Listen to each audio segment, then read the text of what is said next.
Nous sommes les assemblées de l'Éternel, une église de la saine doctrine. Nous vous invitons à nous suivre tous les jours, du lundi au vendredi, des exhortations, l'enseignement qui est donné. Et le samedi, chaque semaine, est consacré à des réponses aux différentes questions que vous nous envoyez. Nos plateformes YouTube, Facebook, Instagram et aussi sur notre site, les assemblées de l'Éternel. À partir de 6h juste heure de Kinshasa, votre humble serviteur, le docteur Jean-Paul Lokadi, ministre de Dieu. Nous vous saluons, vous tous, très chers bien-aimés, de partout où vous nous suivez encore ce matin. Bienvenue à notre programme d'exhortation matinale de ce jour. Nous allons nous présenter devant la face de l'Éternel, notre Dieu, pour lui rendre grâce, lui dire merci pour cette opportunité, une occasion aussi favorable comme celle-ci que le Seigneur nous offre de nous retrouver devant sa face. Nous allons contempler et reconnaître tous les bienfaits dont l'Éternel Dieu ne cesse de faire montre à l'égard de tout un chacun de nous. Prions au nom du Seigneur Jésus-Christ. Seigneur, que ton nom soit béni, Éternel notre Dieu, Père Saint de toutes pour la bonté, toi qui es élevé au-dessus de toutes choses. Tu es bon et merveilleux. Toi, Éternel, qui es riche en bonté, riche en miséricorde. Merci pour cette grâce que tu nous accordes de nous retrouver devant ta sainte présence encore cette matinée. Tu ne cesses de faire montre de ta bonté et de ton amour de manifester toi Éternel qui nous garde, qui nous protège, qui nous secoue, qui nous nourrit, qui nous fait qui nous Seigneur, qui nous protège devant les sur notre survie spirituelle que physique. Tu nous accordes tout ce qui est nécessaire à la vie. Sois glorifié spirituellement, tant physiquement. Merci Seigneur pour cette faveur que tu nous fais de nous retrouver encore bien portants ce matin en vie. Merci pour la santé, tout le temps. Merci pour la force que nous avons, Seigneur, offert envers nous. Nous reconnaissons tes bienfaits envers nous. Nous reconnaissons l'immensité de ta bonté, de ta grâce et de ton amour. Merci pour cette faveur que tu nous offres, Seigneur, une occasion aussi particulière de nous retrouver devant ta sainte présence en ce moment. Accepte, Seigneur, de nous conduire, de nous diriger. Ce temps que nous allons passer devant ta sainte présence, que ton Esprit Saint puisse nous diriger et nous accompagner. Utilise-nous puissamment, Seigneur, toute l'équipe, Seigneur Dieu Tout-Puissant. Tous ceux-là qui sont en train d'œuvrer, Seigneur Dieu Tout-Puissant, à fixer nos yeux vers toi, que tu assistes tout un chacun de nous, au nom puissant du Seigneur Jésus. Bien-aimés, nous allons écouter prier l'homme de Dieu. Le ministre de Dieu va tous nous recommander entre les mains du Seigneur Dieu, sollicitant sa miséricorde envers nous, que l'Éternel puisse nous agréer en sa présence, qu'il puisse nous pardonner, nous purifier, nous sanctifier, qu'il use de bonté et de miséricorde envers tout un chacun. Suivons la prière. Seigneur notre Dieu le Tout-Puissant, toi celui qui a donné ta vie en sacrifice pour le péché, tu nous as soutenus tous.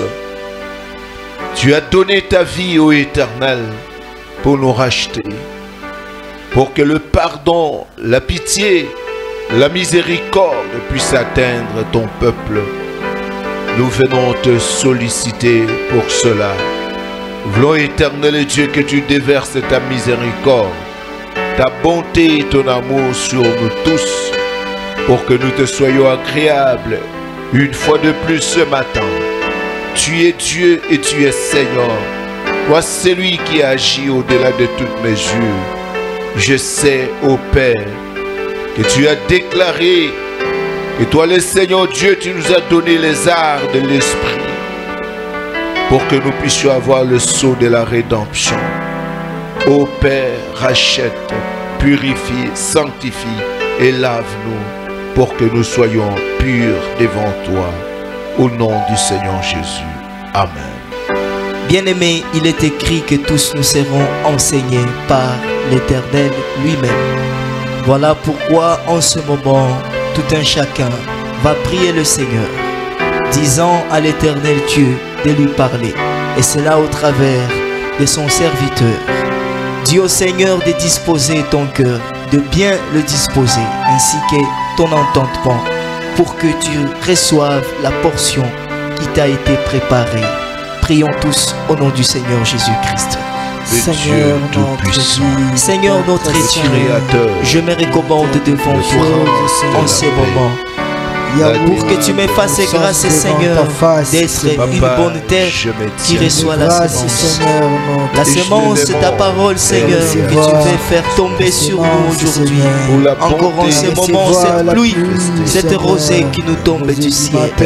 Fais-moi grâce, Seigneur, que je puisse recevoir ta parole et que je reçoive, Seigneur, favorablement cette portion que tu m'as réservée. Fais-moi grâce, éternelle, ô Dieu, Père Saint de toute gloire, selon toi, que je puisse être bien disposé, que mon cœur, mon entendement, mes pensées soient consacrés, orientés uniquement vers toi. Utilise puissamment ton serviteur, parle-nous au travers de lui. Au nom puissant du Seigneur Jésus, nous prions ici. Nous approchons les ministres de Dieu. Vous êtes tous salués. Nous sommes très reconnaissants envers l'Éternel qui continue jour après jour de nous accorder le souffle de vie, l'existence, la respiration et le mouvement, parce que tout vient de lui. Nous sommes en train de rendre gloire à l'Éternel parce qu'il nous a séparés du monde pour que nous soyons un peuple qui lui appartient en propre. C'est ce que la parole de Dieu déclare. Parce que nous parlons de la séparation, nous allons passer à la lecture pour lire Genèse chapitre 1er du 2e au 7e verset. Nous lisons Genèse chapitre 1er, 2 à 7 au nom du Seigneur Jésus-Christ. Amen. La terre était informe et vide.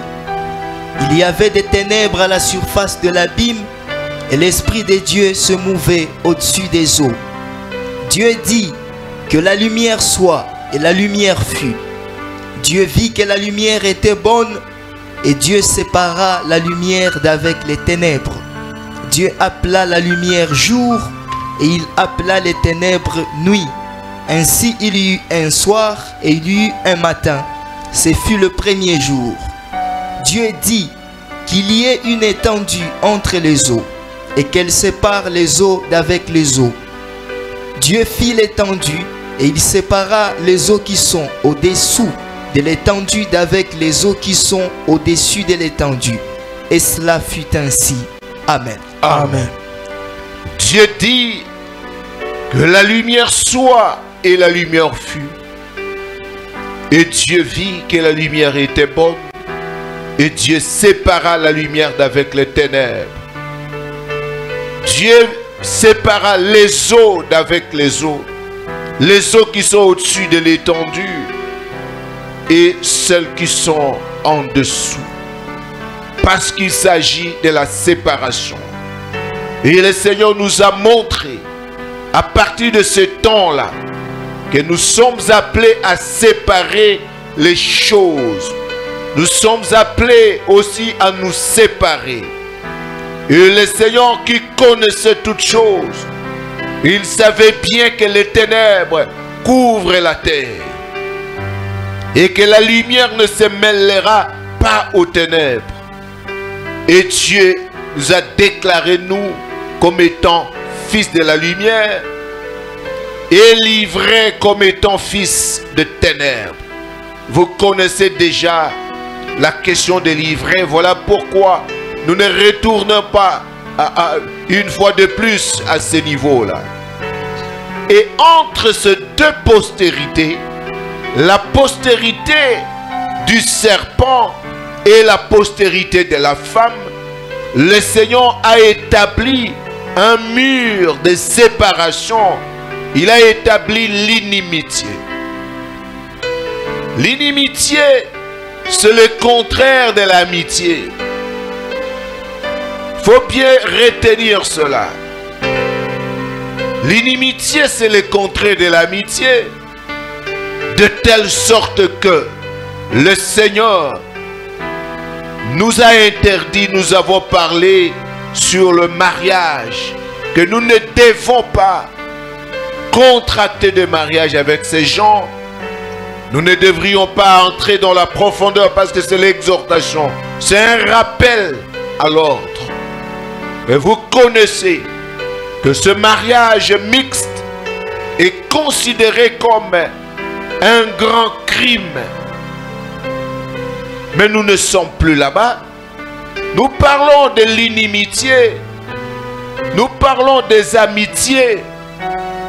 L'Écriture montre que nous ne devons pas non seulement nous marier avec ces gens, mais nous ne devons pas aussi contracter des amitiés, parce que déjà, sur Genèse chapitre 3e, le 15e et le 16e verset, on peut lire cela. Genèse chapitre 3e, 15 et 16, nous lisons au nom du Seigneur Jésus-Christ. Amen. Je mettrai inimitié entre toi et la femme, entre ta postérité et sa postérité. Celle-ci t'écrasera la tête et tu lui blesseras le talon. Il dit à la femme: j'augmenterai la souffrance de tes grossesses, tu enfanteras avec douleur et tes désirs se porteront vers ton mari, mais il dominera sur toi. Amen. Amen. Vous voyez, mes frères, le Seigneur dès le début avait déclaré qu'il ne doit pas y avoir de l'amitié, mais l'inimitié. Il faut bien savoir cela. Et le Seigneur a séparé ces deux choses, ces deux postérités, la postérité de la femme avec la postérité du serpent. Mais aujourd'hui, en toute légèreté, même ceux-là qui se nomment serviteurs de Dieu, enfants de Dieu, servantes, sont dans une amitié qui ne dit pas son nom, avec les non-croyants, avec l'ivraie, avec les méchants hommes, avec des prostituées, avec des gens d'un caractère odieux, avec des personnes qui n'ont rien de rapport avec la parole de Dieu. Et il te la présente comme étant mon ami.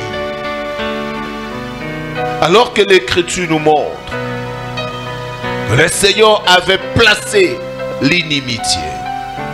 Dieu n'a jamais conçu un monde là où le mal et le bien sont en train de faire cause commune.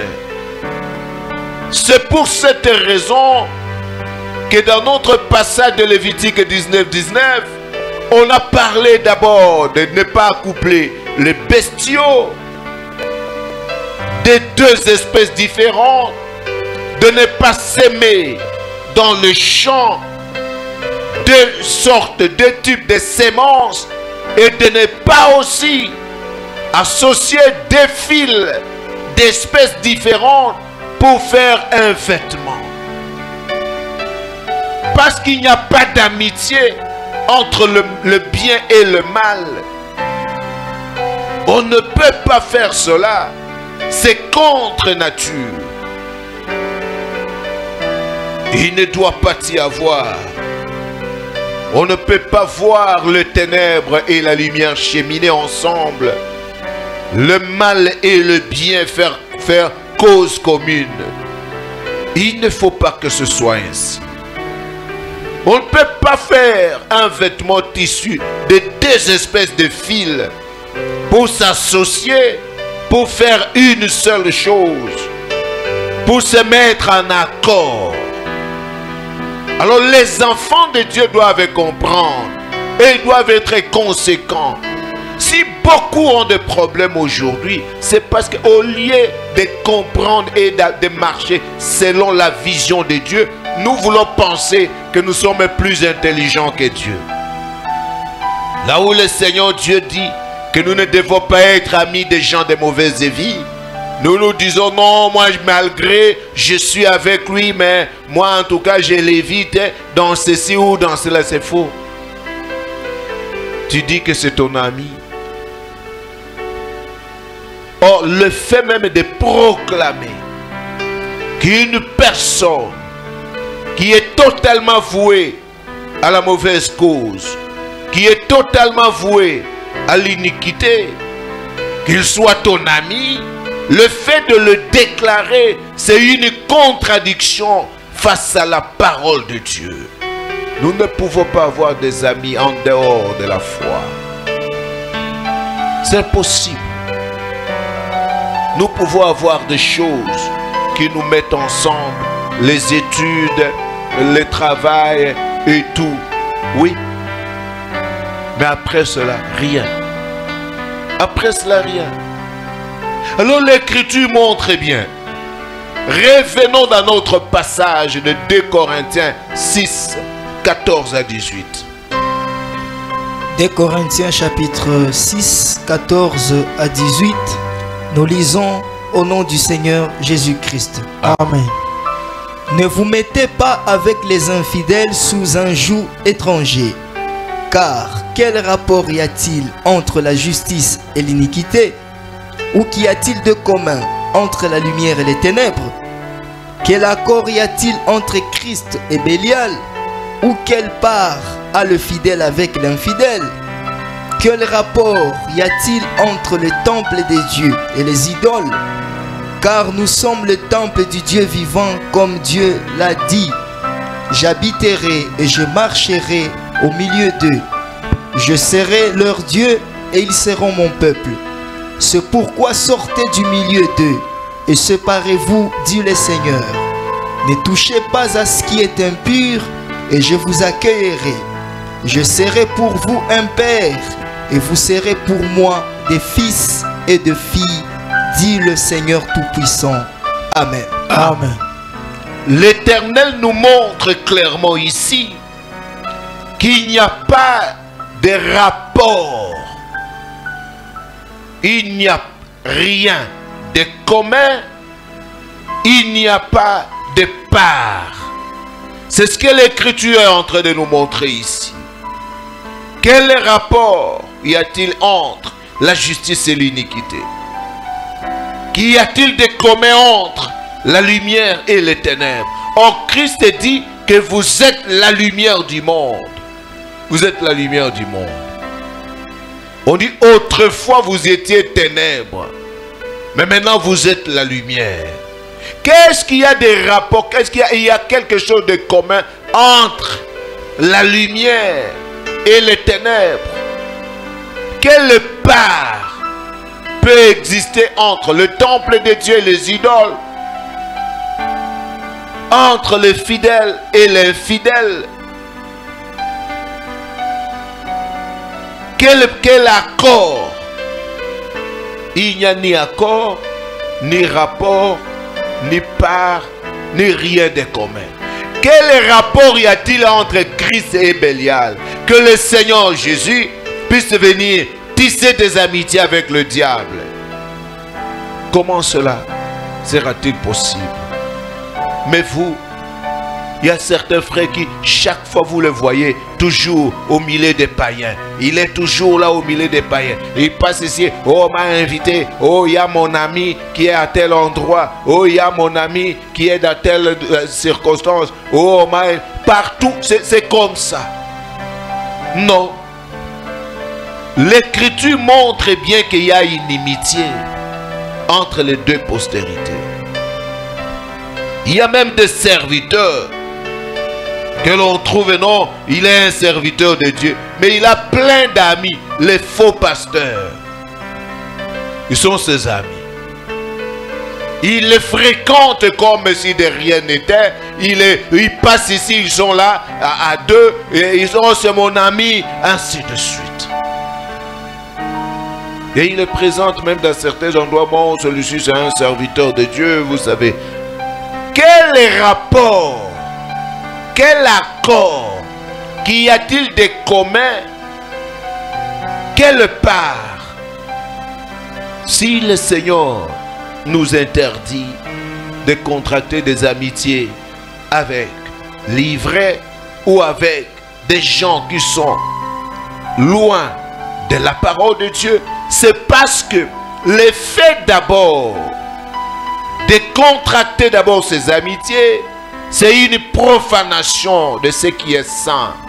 Parce que l'Écriture dit que vous êtes saints. Alors lorsque les saints s'unissent avec le profane, c'est la profanation du saint que nous allons observer. Lorsque vous prenez de l'eau sale et vous mélangez à l'eau propre, ce n'est pas l'eau propre qui va assainir l'eau sale. Ça ne va pas assainir ainsi. Il faut que cette eau puisse venir et repousser l'eau sale. Nous avons des contacts avec toutes ces personnes dans le cadre de la parole de Dieu, dans le cadre de l'évangélisation, dans le cadre, dans le souci de les amener vers. Mais ce n'est pas à dire que nous contractons d'abord des amitiés. Lévitique 10, 8 à 11.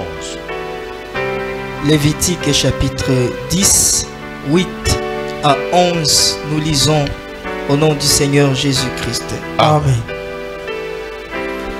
L'Éternel parla à Aaron et dit: tu ne boiras ni vin, ni boisson enivrante, toi et tes fils avec toi, lorsque vous entrerez dans la tente d'assignation, de peur que vous ne mouriez.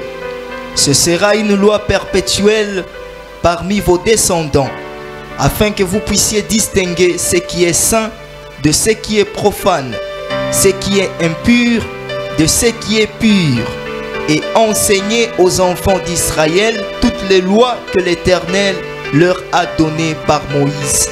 Amen. Amen. Le Seigneur a visé cela parce que lorsqu'ils s'enivrent, ils ne sauront plus séparer ce qui est saint de ce qui est profane, ce qui est pur de ce qui est impur. Or, il faut qu'il y ait la séparation entre le saint et le profane, entre le pur et l'impur.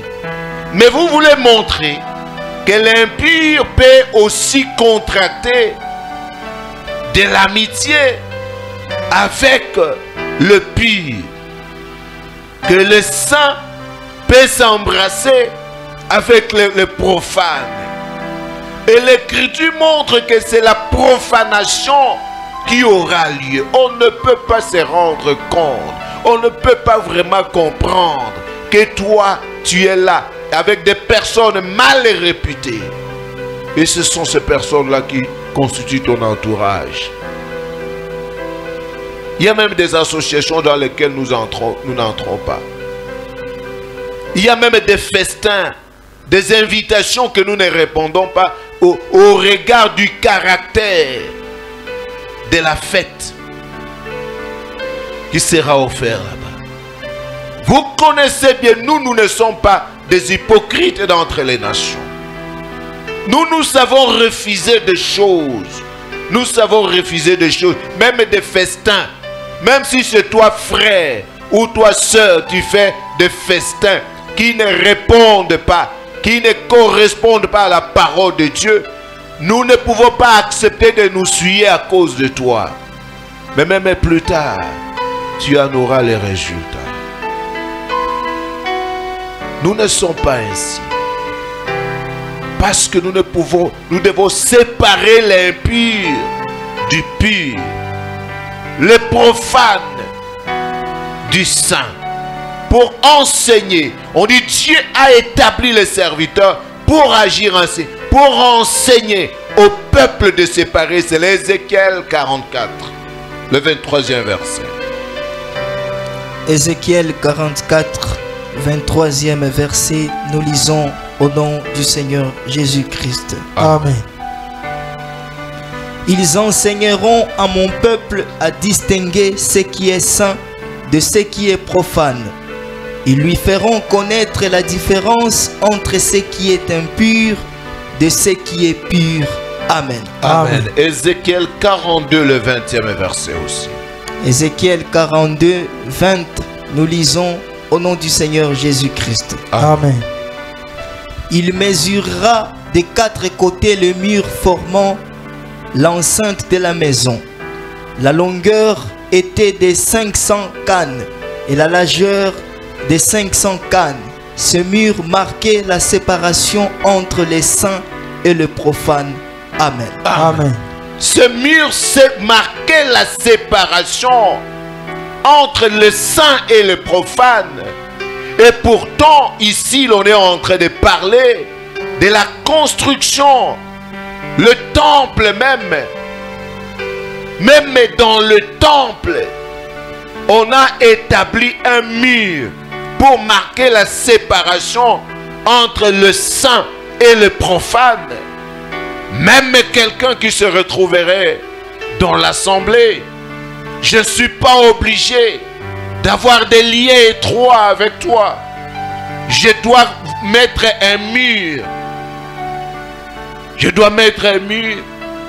Lorsque je vois que toi tu es dans le profane et moi je suis dans le saint, il n'y a pas question d'avoir de relations étroites. Parce que le saint ne s'approche pas au profane. C'est à cause de cela que même l'Écriture, lorsqu'on a parlé du mariage, il y a le passage qui dit: comment toi mon fils, comment embrasserais-tu les saints étrangers? C'est impossible que l'amitié, vous voyez des frères qui ont beaucoup d'amis. Celui-ci vient, l'autre sort, l'autre vient. Mais toutes ces personnes-là, il est incapable de leur prêcher la parole de Dieu. Parce qu'il est dedans. À un certain niveau, c'est nous qui sommes en train de nous tromper. Parce que tout celui qui est saint va se sentir mal à l'aise au milieu des impies, au milieu des profanes. Il n'a pas le temps d'écouter des paroles profanes, des bêtises, des raisonnements odieux et toute autre chose de profane qui n'a rien de rapport avec la parole de Dieu. Mais toi, tu es très à l'aise. Très à l'aise. Pour d'autres, c'est comme ça que même s'il n'y a pas cours, vous voyez des frères qui, même s'il n'y a pas cours, il doit seulement aller. Oh, je pars à l'université. Oh, je pars à l'école. Oh, aujourd'hui, nous aurons... Pour seulement être au milieu de ces gens-là. Il n'y a absolument rien. Le Seigneur connaît ton cœur. Il n'y a absolument rien. Mais tu te sens toujours à l'aise. Même s'il n'y a pas de travail, tu dois sortir pour que tu te retrouves dans un cadre là où il n'y a pas de frères. Là où je vais voir celui-ci, je vais voir l'autre, je vais voir l'autre. Il faut que vous puissiez vous retrouver autour de ces gens-là. Tu nous donnes l'impression d'être livrés. Donne cette impression. Le Seigneur Dieu dit que nous devons séparer les saints d'avec le profane. Il faut qu'il y ait un mur de séparation. Je mettrai l'inimitié entre toi et la femme, entre sa postérité et ta postérité. Comment le serpent ne s'attend pas avec la femme? Et comment les deux postérités vont s'entendre? C'est impossible. Alors nous comprenons qui tu es. En dehors de cette séparation, d'éviter la profanation du saint, Il y a aussi l'écriture qui dit que les mauvaises compagnies corrompent les bonnes mœurs. 1 Corinthiens 15, 33 et 34. Ne vous y trompez pas. 1 Corinthiens chapitre 15, 33 et 34, nous lisons au nom du Seigneur Jésus-Christ. Amen. Amen. Ne vous y trompez pas. Les mauvaises compagnies corrompent les bonnes mœurs. Revenez à vous-même comme il est convenable et ne péchez point, car quelques-uns ne connaissent pas Dieu. Je l'ai dit à votre honte. Amen. Amen. Je l'ai dit à votre honte. Ah, quelques-uns ne connaissent pas Dieu. Les mauvaises compagnies corrompent les bonnes mœurs. On dit ne vous y trompez pas. Non, ce n'est pas toi qui va nous convaincre que non, vous savez frère, malgré ceci, mais moi, je me suis toujours gardé, c'est faux. Le Seigneur nous dit ne vous y trompez pas. Ce n'est que de la tromperie. C'est la tromperie. Il n'y aura rien, je vous le dis bien. Même si aujourd'hui, vous pensez être là, eh bien, oh, vous ne faites pas ceci comme demain vous le ferez. Demain vous le ferez. Lorsque Salomon, Dieu avait dit au sujet du mariage qu'on ne peut pas faire cela parce que ces gens vont vous emporter, vont corrompre votre morale, vont corrompre votre foi. Et vous allez vous prosterner devant les dieux étrangers. Salomon a refusé, mais il l'a fait. Au temps de sa vieillesse, il l'a fait. On ne peut jamais avoir raison de la parole de Dieu. On ne peut pas l'emporter face à la vérité de l'évangile. Et vous verrez même dans l'église, les gens de la même catégorie s'unissent. Les calomniateurs se mettent ensemble. On dit quelques-uns ne connaissent pas l'Éternel, je l'ai dit à votre honte. L'amitié entre le bien et le mal, c'est le mal qui l'emporte. C'est le mal qui l'emporte. Impossibilité de voir le bien l'emporter sur le mal, alors que d'abord ils ont tissé des amitiés. C'est impossible. L'amitié entre le bien et le mal n'existe pas. Si elle existe à ce moment-là, il faut bien savoir que le bien va devenir le mal. C'est ça qu'il s'agit, c'est de cela. Ne vous y trompez pas. Les mauvaises compagnies corrompent les bonnes mœurs. C'est pourquoi même à l'église, Dieu nous dit que nous devons porter nos regards sur ceux qui marchent selon les modèles. Sur ceux qui marchent selon les modèles. Mais si vous voyez quelqu'un se laisser entourer seulement par ceux qui ne marchent pas selon les modèles, c'est de cela qu'il est. C'est l'hypocrisie qu'il utilise comme un voile. C'est la dissimulation qui lui sert de paravent. Et même plus tard, vous saurez qui il est. Psaume chapitre 1er, du 1er au 3e verset. Psaume chapitre 1er au 3e verset, nous lisons au nom du Seigneur Jésus-Christ. Amen.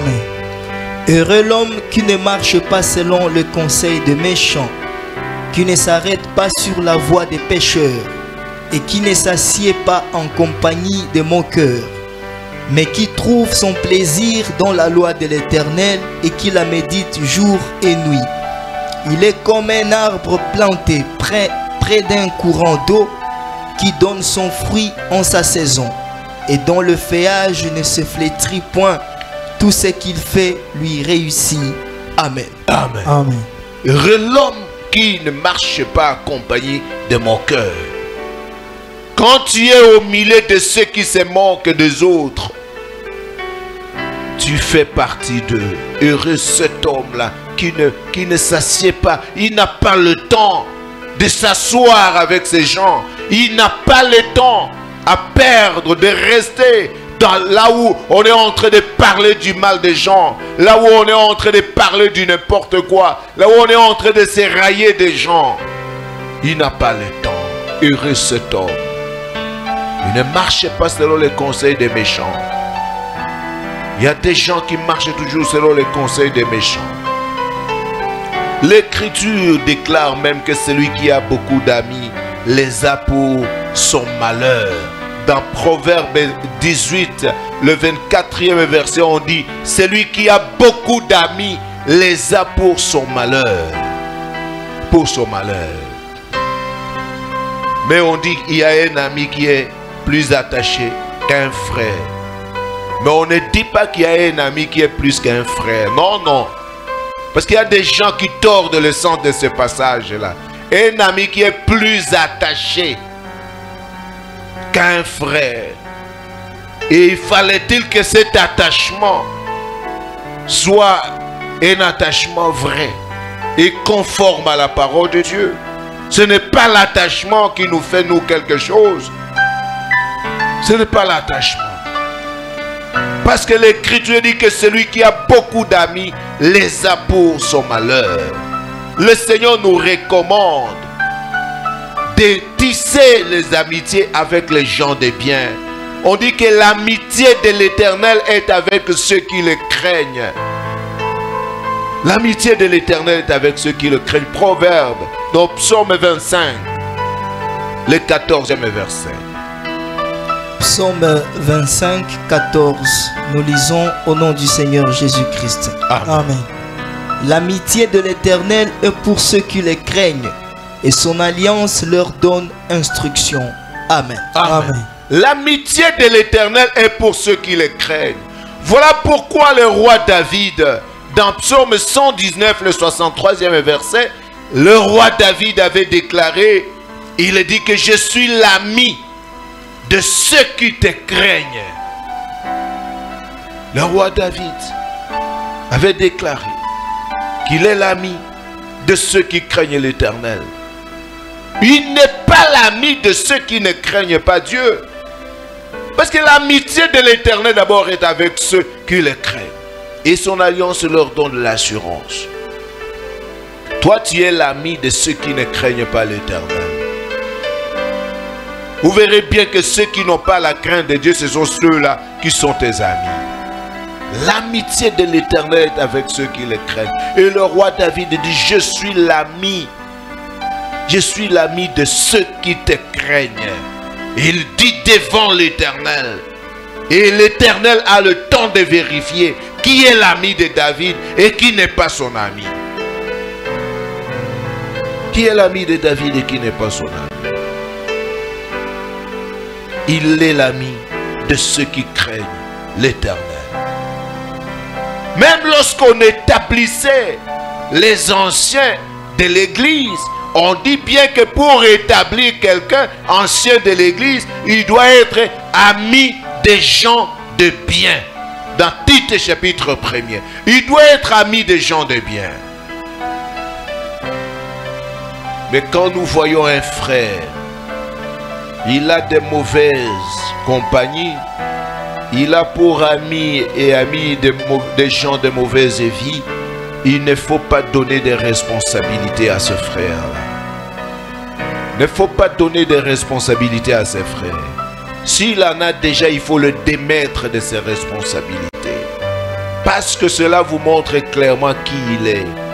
S'il se sent à l'aise au milieu de ceux qui ne craignent pas l'Éternel, s'il se sent à l'aise au milieu des païens, c'est parce qu'il est l'un d'eux. Ils auraient pu haïr ce frère-là si au milieu des païens, il vivait comme vit un frère.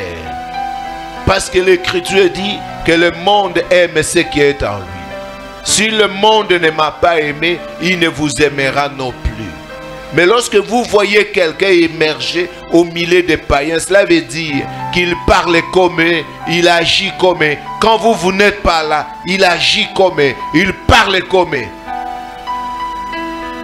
C'est pourquoi même certains frères, vous voyez là-bas, oh frère, frère, mais il ne veut jamais que dans son entourage qu'il y ait des frères.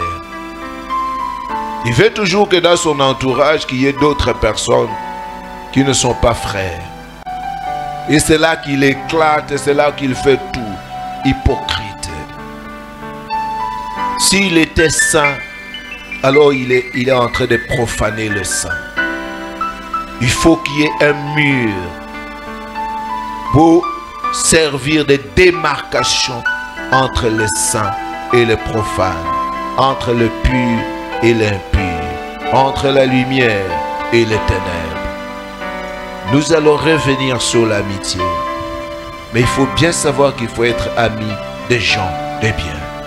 Que le Seigneur Dieu vous assiste et vous vienne au secours. Merci. Amen. Amen. Merci beaucoup, homme de Dieu, pour la parole de ce matin. Nous sommes très reconnaissants envers l'Éternel qui nous a encore une fois parlé au travers de son serviteur. Merci également à vous tous qui nous avez suivis, très chers bien-aimés.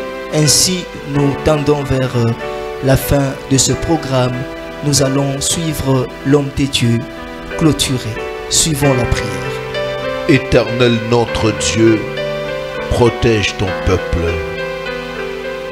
Place, ô Éternel Dieu, ton peuple de l'autre côté du mur. Que l'ivraie, ô Éternel Dieu puissant, ne constitue pas un danger pour nous. Que le méchant homme ne soit pas nos conseillers. Que les gens de mauvaise vie ne soient pas nos amis. Protège-nous, garde-nous, éloigne-nous du mal. Que la bénédiction et la crainte de l'Éternel soient accordées à ton peuple. Que cette journée soit une journée paisible et tranquille, ô Éternel Dieu. Réponds aux différents problèmes de ton peuple. Au nom du Seigneur Jésus. Amen. Amen. Merci à tous. Excellente suite des journées et au prochain numéro. Pareillement, merci.